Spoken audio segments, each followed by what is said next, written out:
Hey everyone, it's low carb and keto nutrition specialist Amy Berger from 2itnutrition.com. And it's been a while since I brought you one of these videos, post workout, covered in sweat, looking gross. But if you've been following my channel for a while, you've seen two or three of these. If you bring up the videos tab on your device or whatever, you can search and you'll find them. And it just so happens that very often after I work out, I get in the mood to do videos related to body image. And it's probably because when I work out, I tend to feel better about myself. Even if I'm the same weight I've been for the last 6 months or the last year or whatever, I just feel better. I've always said that exercise is a pretty ineffective way to lose body fat, but it is probably my number one mental health tool. It makes me feel better up here. It makes me lose the fat out of here, the fat that's clogging up my brain, that's not letting me think and engage with the world properly, right? So I want to make this one relatively quick because I have to record a presentation for the American Nutrition Association. How cool is that? They invited me to give a talk about some angle of the ketogenic diet. So I'm going to do the talk that I did on keto for neurodegenerative issues, the same talk I did for Low Carb USA and Maria Emmerich's Keto Adapted Virtual Summit, which is still going on right now. I'll put a link in the notes. Anyway, the thing that I wanted to talk about here is body neutrality. Many of you, especially the women, many of you have probably heard the phrase body positivity or BOPO, right? BOPO. There's entire Instagram accounts dedicated to BOPO and, people just of all shapes and sizes doing their thing, which I wholeheartedly support. I will do a separate video on the Health at Every Size movement, or HAES, because that could have its own channel, let alone its own video. So I'm not really going to get into the Health at Every Size movement right now. I want to talk about body neutrality because I have a lifelong history of hating my physical body, absolutely hating myself, avoiding mirrors for months at a time, except to kind of like wash my face, maybe look at myself in the morning. Let's say avoiding mirrors from like the shoulders down for months at a time. If I was in a department store walking through and I would just avert my eyes, not even look. And it's kind of unrelated to my weight because my weight has fluctuated through my life. I've been bigger than I am now. I've been smaller than I am now. And it didn't really ever matter what particular size I was at any particular moment. I hated looking at myself. And, there were times and to be clear, it was always related to my size. Now, there's been times where I didn't think I was the prettiest girl or the most attractive face-wise, but that is not really what bothered me or what turned me off to my own physical body. It was my size and my shape, more so my size, really. And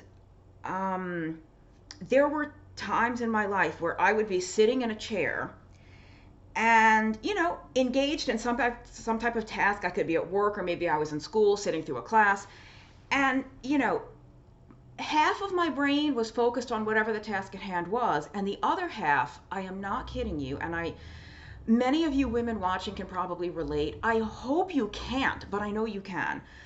The other half of my brain would just be looking down at the span of my thighs across the seat and just think about how wide I was and how much width my body took up. Can you imagine how much creative potential and intellectual potential and works of art, works of music, works of literature, works of carpentry, architecture, all kinds of things that could be created. But instead of engaging in those activities and creating those works of art or those works of intellect, we are too busy obsessing over how much we hate our physical bodies. It is a tragedy.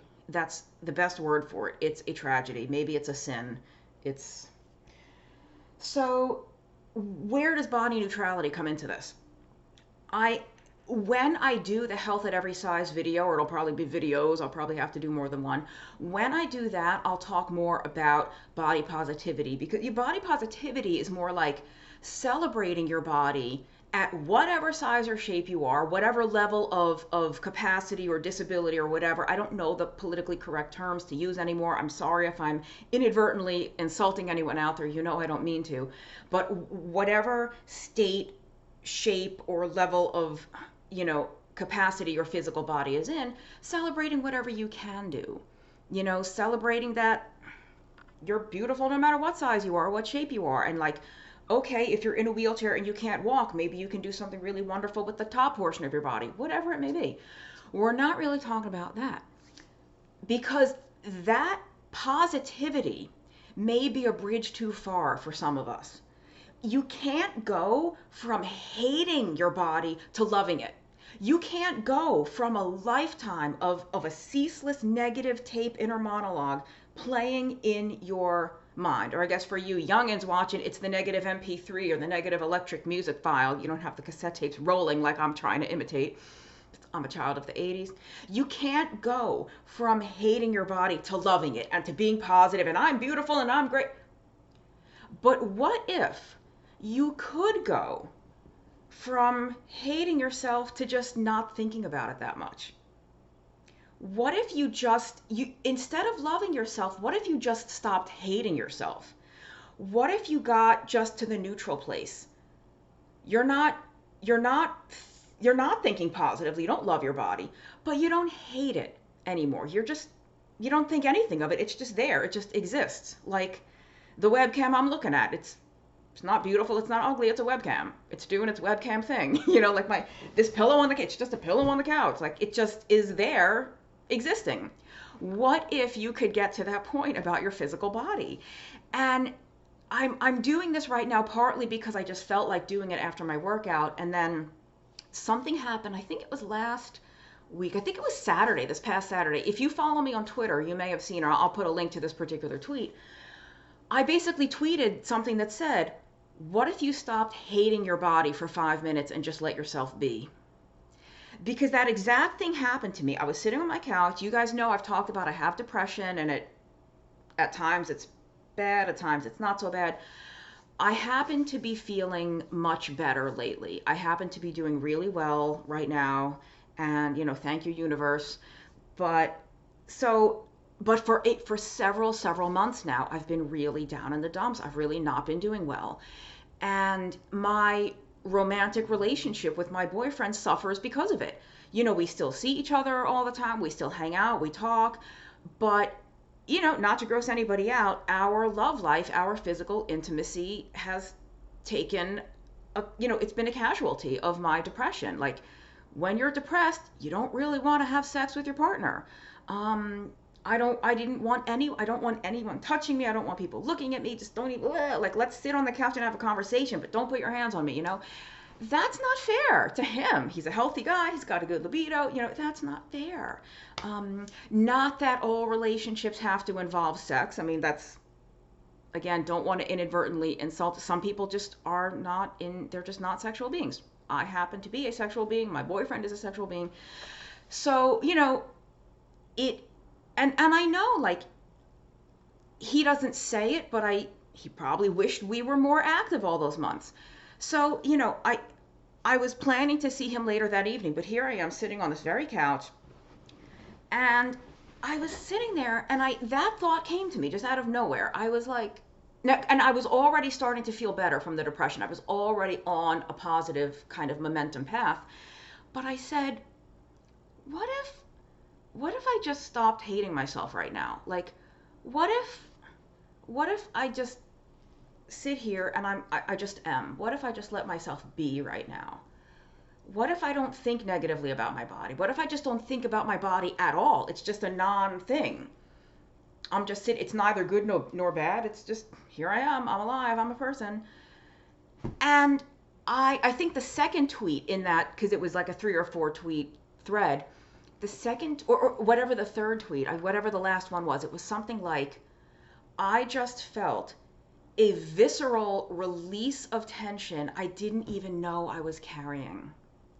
When I said that to myself, what if just for now, I stopped hating myself?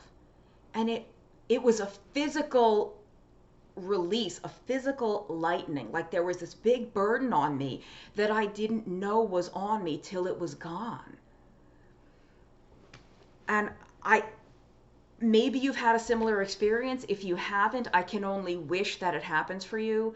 And I'm not going to lie to you, you know, straight shooter right here on my YouTube channel, I may have had like a quarter of a glass of wine in my hand at the time, and maybe that's why that thought, I was certainly not intoxicated by any stretch of the imagination, but maybe I was a little more relaxed than I would have been mentally and emotionally, if not physically. Um, because it's not easy, you know, in in the darkest days of my depression, that thought never would have come to me. It wouldn't have even been miles near me.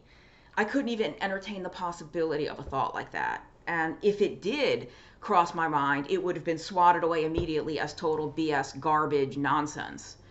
You know, you can't, when you're really down in the dumps, you can't even pretend. You can't fake it till you make it. You kind of just have to get through it. You kind of just have to say, this day sucks. I feel like SHIT, but I'm just going to keep breathing and just keep trying to do what I'm supposed to do for the day. Get through my work, get through my obligations, whatever. So I know it's not easy, but I guess it's it's easier to go from that body hatred to body neutrality than it is to go from body hatred and leap 12 levels up to body positivity. That's really all I wanted to say. If you at the current point in time are not capable of loving your body or viewing it positively, please at least try, for your own sake and your soul's sake, try to not hate your body so much. And like I said, I know it's not easy, but I don't know. Let me see if there's anything else I want to say before I sign off. We're just over the 12-minute mark. I don't know.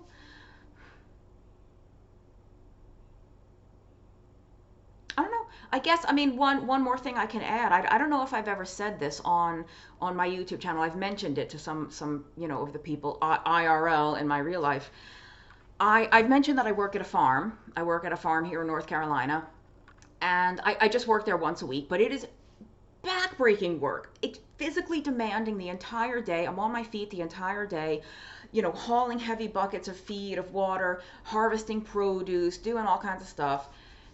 And I, on my worst days of body hatred, on my worst days, one of the many nice things about that farm work was that, okay, I might be really unhappy with my weight. I might be really angry at myself that I no longer fit into half the clothing in my closet. And I might wish that I could be in a different body. But doing that farm work helped me reframe. And I would think, okay, I'm heavier than I'd like to be. I wish that I was losing weight. I wish I could be blah, blah, blah. But I'm so grateful to be capable of doing the work I'm doing all day. There, I'm in my early 40s now. There's people half my age, people in their 20s, that are very, very sick and debilitated and, incapacitated through whether it's poor physical health, poor mental and emotional health. So there's people half my age that wouldn't be able to do the physical work that I did, who just couldn't hack it. And so, all right, I'm chubbier than I want to be. My jeans are bigger, they're a bigger size than I wish they were. But I had no problem doing every task I had to do on my feet all day, hauling those buckets. And so doing that kind of work, at least it's fun in its way, but it's definitely challenging. But I welcome the challenge for many reasons, but that's one of the sort of off the wall reasons for my own personal wiring, is that it really does remind me that my weight doesn't interfere with my physical engagement with the world, right? I don't know what it's like to not fit in a movie theater seat. I don't know what it's like to have to buy 2 seats on an airplane. I've never been quite that big. And so, I could stand to lose 10 or 12 pounds, but it didn't get in the way of me doing this very difficult farm work. I'm going to shut up now. We're coming up on 15 minutes. My website is 2itnutrition.com. If you are having trouble losing body fat on a low carb or ketogenic diet, check out my book, The Stall Slayer. It's at stallslayer.com, or you can find it on Amazon, The Stall Slayer. I have another book coming out later this year. It's due out in December 2020. I think that's subject to change. The title is End Your Carb Confusion. You can find that on Amazon. It's available for pre-order. Co-written with Eric Westman, so I think it's going to come up like Eric C. Westman, MD, and Amy Berger. But my name will be there, End Your Carb Confusion. And that's it. Thank you for watching. Subscribe to my channel if you don't already. And if you can't love your body right now, just be neutral with it. See you next time. Bye.